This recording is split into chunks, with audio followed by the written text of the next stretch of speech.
ముఖ్యమంత్రి గారి నాయకత్వంలో మా పోలీస్ వ్యవస్థ అలాంటి శక్తులను మరి ఎలా వాళ్ళను తొక్కాలో వాళ్ళకి ఎలా శిక్షించాలో అది ప్రభుత్వానికి తెలుసు.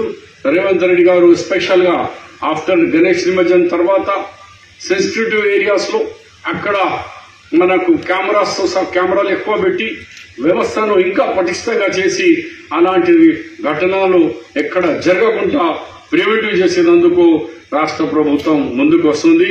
मैं आपको भी इस बात की भी सीएम साहब की तरफ से एश्योरेंस दे रहा हूं कि जरूर हमारी सरकार जहां कोई भी लोगों के अंदर नफरत फैलाने का काम कर रहे हैं वो नफरत को फैलाने वालों को हम इस लोहे के पंजे के जरिए उनको हम दबा देंगे, उनको कुचल देंगे, उनका अज़ाइम को कामयाब होने नहीं देंगे। ये देश सबका है, ये स्टेट सबका है, सब ऑल आर इक्वल। आदिवासी को भी उतना ही हक है, हमारे बंजारा भाई को भी है, दलित भाई को भी है, मुसलमान भाई को भी है, बीसी भाई को भी है। सबके लिए ये देश है, तो ये हमारा काम है सबकी तरक्की हो।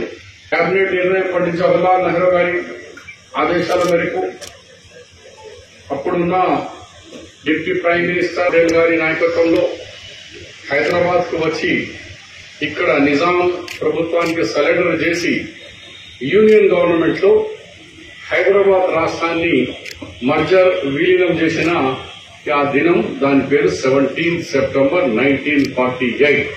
ఈ రోజు అలాంటి ఇంపార్టెంట్ దినము.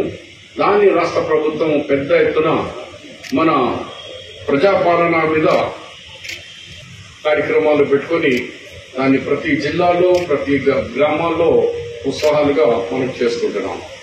మిత్రులారా, ప్రభుత్వం వచ్చిన తర్వాత కేవలం 6-9 నెలలైంది. 9 నెలల్లో మనం ప్రజల్లో ముఖ్యమైన వాగ్దానాలు చేసినాం.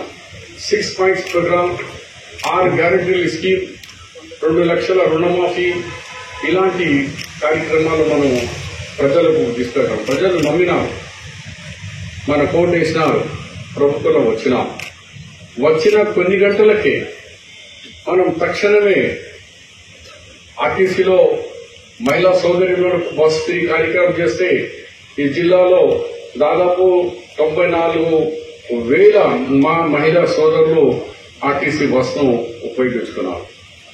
అలాగే మనము 200 యూనిట్ ఎలక్ట్రిసిటీ మాఫీ అది కూడా తక్షణమే అమలు చేసినాం. దాంతో కూడా సుమారు